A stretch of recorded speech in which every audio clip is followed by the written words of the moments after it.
I never expected to feel proud of my son for making his sister cry on her birthday, but here we are. When my son was 11, he was in a serious bus accident on the way home from school. The impact snapped his head forward so violently that it damaged his airway. The doctors were hopeful but honest. They said he might heal physically, but there was a chance he'd never speak again. He survived. He just lost his voice.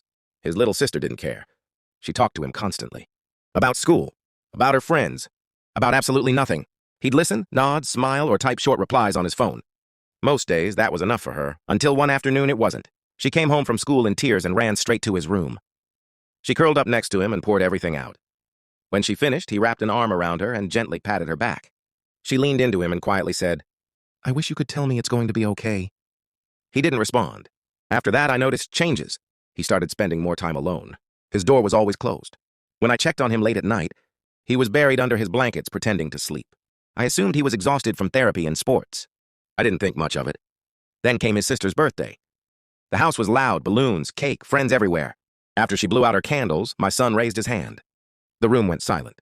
That gesture used to mean something was wrong, so I panicked for a second. But he just stood there shaking slightly. He took a deep breath. His face tightened. His neck strained. And then, in a voice that sounded raw and painful, he said, "Happy birthday, Rosie. Please like and subscribe for more stories like this." That was it. One sentence. But it shattered us. His sister froze for half. A second before bursting into tears and throwing her arms around him.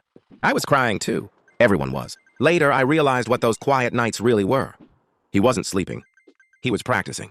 Forcing air through damaged muscles. Pushing through pain I never knew he was in.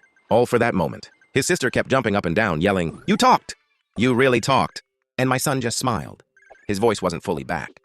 But his eyes were brighter than they'd been since the accident. Because for the first time in a long time, he wasn't just listening. He was heard.